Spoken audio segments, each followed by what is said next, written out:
दोस्तों, अगर किसी इंसान के बारे में पता करना हो कि उसने जिंदगी में क्या कमाया है तो उसके जनाजे में भीड़ जाकर चेक करना। मैं बात कर रहा हूँ legendary multi talented artist Zubeen Garg की। उनकी मौत जितनी रहस्यमय थी उतनी ही अनोखी थी उनकी जीवन की कहानी। आइए जानते हैं कौन थे जुबिन गर्ग।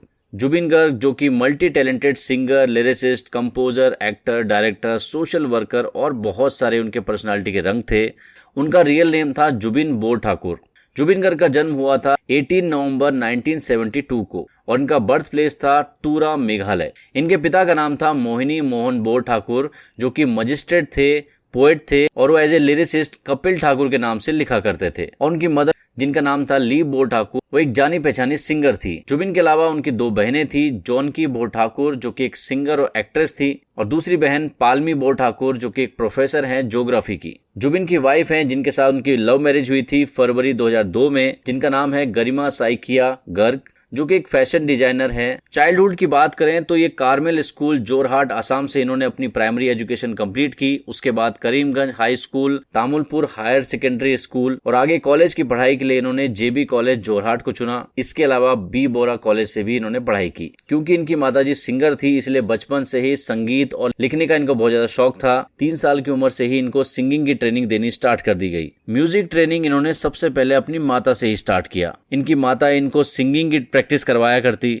साथ में पंडित रॉबिन बनर्जी से इन्होंने तबला बजाना सीखा और गुरु रामानी राय से इन्होंने असमीज फोक सॉन्ग के बारे में जाना। जुबिन गर्ग ने स्कूल के दिनों से ही अपनी सिंगिंग, राइटिंग और कंपोजिंग स्टार्ट कर दी थी। वो बहुत सारे गाने गाया करते थे, साथ में लिखा भी करते थे। 1982 में उन्होंने गोल्ड मेडल जीता था यूथ फेस्टिवल में। उसके साथ साथ ही नवंबर 1992 में ही उन्होंने अपना debut Assamese album Anamika launch कर दिया जो कि काफी ज्यादा पसंद किया गया। दिसंबर 1992 में ही उनका दूसरा एल्बम आया शोपनोर जूर। 1993 में इनके 2 सॉन्ग आए, तुमी जुनू पोरिबा हुन और तुमी जुना की हुबाग जो कि एल्बम ऋतु से थे। 1994 में माया, 1995 में आशा। इसके अलावा भी वो बहुत सारे एल्बम गाने लॉन्च करते रहे। जब एसएमएस सॉन्ग वो बहुत ज्यादा गा रहे थे उसी दौरान 1995 में उनका फर्स्ट बिहू एल्बम आया उजान प्रीति जो कि बहुत ज्यादा हिट हो गया और पूरे असम में उनका नाम पॉपुलर हो गया। 1995 में जब असम में वो काफी ज्यादा पॉपुलर हो चुके थे उसके बाद वो मुंबई चले गए अपने सिंगिंग करियर को आगे बढ़ाने के लिए। उनका पहला इंडी पॉप सोलो एल्बम था चांदनी रात। इसके अलावा भी उन्होंने बहुत सारी हिंदी एल्बम निकाली जैसे चंदा 1996 में, श्रद्धांजलि वॉल्यूम 1 1996, जलवा 1998, यूं ही कभी 1998,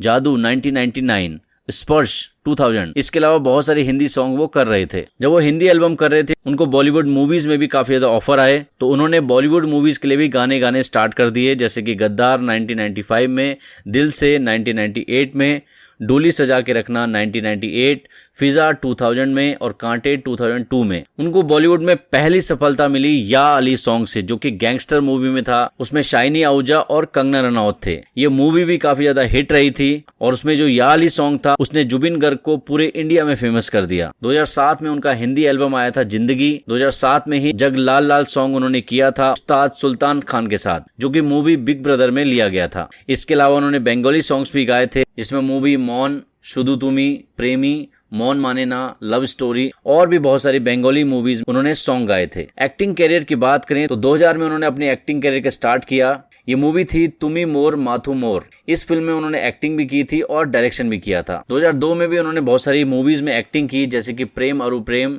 दीना बंधु, मोन जाए, भाल पाबो, mission China, the underworld, Kanchenjunga, राजनीति और भी बहुत सारी मूवीज। जुबिन गर्ग के लाइफ अचीवमेंट के बारे में बात करें तो इनका करियर लगभग 33 इयर्स का रहा जिसमें इन्होंने लगभग 38,000 से ज्यादा गाने गाए और अलग अलग 40 से ज्यादा भाषाओं में इन्होंने गाए जैसे कि हिंदी, असमीज, बंगाली, इंग्लिश, गुजराती, मराठी, तेलुगु और भी बहुत सारी लैंग्वेज। और जुबिन गर्ग को आसाम का मोस्ट इन्फ्लुएंशियल म्यूजिशियन भी कहा जाता है और वो आसाम के सबसे ज्यादा हाईएस्ट पेड सिंगर भी रहे। 2006 में या अली सॉन्ग के लिए उनको गीफा अवार्ड दिया गया, साथ में स्टार डस्ट अवार्ड भी उन्होंने जीता जो कि उनको मिला बेस्ट प्लेबैक सिंगर के लिए। 2009 में उनको नेशनल अवार्ड मिला जो कि उनको मिला बेस्ट म्यूजिक डायरेक्टर के लिए। लिए। 2023 में 8th Assam state film award उनको मिला बेस्ट प्लेबैक सिंगर के लिए, जो कि मूवी थी कंचनजंगा। जुबिन गर्ग के सोशल मीडिया की बात करूं, यूट्यूब पर 8 लाख प्लस सब्सक्राइबर रहे, इंस्टाग्राम पर 1.4 मिलियन फॉलोवर थे, फेसबुक पर 1.7 मिलियन फॉलोवर थे, एक्स यानी ट्विटर पर 67K फॉलोवर थे।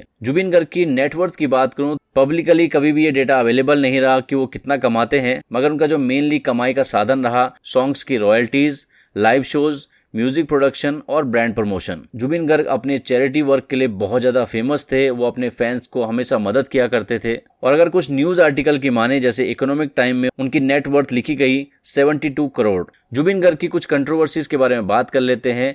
जुबिन गर्ग अपनी बातों को रखने में बहुत ज्यादा फेयरलेस थे और सोशल इश्यूज पर बहुत ज्यादा बातें किया करते थे। 2017 में उनको 3 महीने की जेल की सजा हुई थी क्योंकि उन्होंने एक माइनर बॉय को थप्पड़ मार दिया था क्योंकि वो पब्लिकली स्मोक कर रहा था। 2018 में उन्होंने एक पब्लिकली एडवाइस दी थी एथलीट हिमा दास को कि वो बीफ खाना स्टार्ट करें चिकन की बजाय, क्योंकि ये उनकी स्ट्रेंथ के लिए बहुत अच्छा है। 2019 में उनका एक क्लिप बहुत ज्यादा वायरल हुआ था जिसमें वो भारत रत्न भूपेन हजारिका को ट्रोल करते हुए दिखाई दे रहे थे, लेकिन बाद में उन्होंने क्लेरिफाई किया कि वो जो कमेंट कर रहे थे वो भूपेन हजारिका के लिए नहीं था। 2019 में उन्होंने एक स्टेटमेंट दिया। उन्होंने कहा कि उन्होंने अपना जनेऊ फेंक दिया है और सब ब्राह्मण्स को मार देना चाहिए। बट बहुत ज्यादा क्रिटिसिज्म जब उनको मिला तो उन्होंने पब्लिकली अपोलॉजी भी दी और उन्होंने कहा कि वो खुद ब्राह्मण हैं, उन्होंने ऐसी बात नहीं कही है और आगे से वो ऐसी दोबारा बात नहीं कहेंगे। 2024 में उन्होंने कहा कि वो लॉर्ड कृष्णा को एक ह्यूमन मानते हैं, गॉड नहीं। इन सभी कंट्रोवर्सीज ने काफी ज्यादा सुर्खियां बटोरी, मगर जुबिन गर्ग हमेशा खुलकर बोलते थे और अपनी बातों को पब्लिक के सामने बहुत फेयरलेसली रखते थे। जुबिन गर्ग काफी ज्यादा चैरिटी में भी विश्वास रखते थे। उन्होंने चैरिटी के लिए ही अपना एक NGO बनाया था जिसका नाम था काला गुरु आर्टिस्ट फाउंडेशन।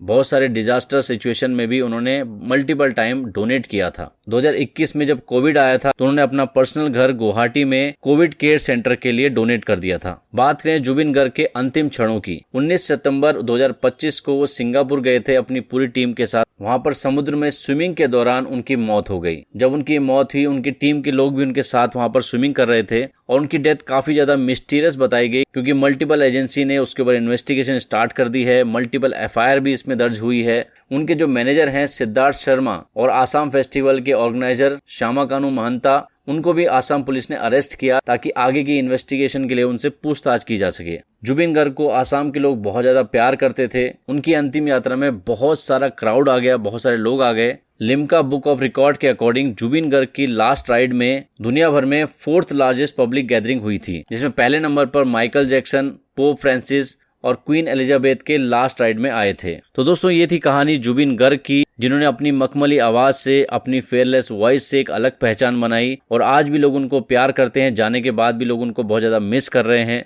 म्यूजिक इंडस्ट्री को बहुत ज्यादा लॉस है। तो जुबिन गर्ग के बारे में आपके क्या ख्याल हैं? उनका कौन सा गाना आपको सबसे ज्यादा पसंद था? उनके बारे में आपके जो भी विचार हैं कमेंट सेक्शन में बताइए और नेक्स्ट बायोग्राफी आप किस पर देखना चाहते हैं उनका नाम भी मेंशन कीजिए। मैं मिलता हूँ नेक्स्ट वीडियो के साथ, तब तक के लिए जय हिंद।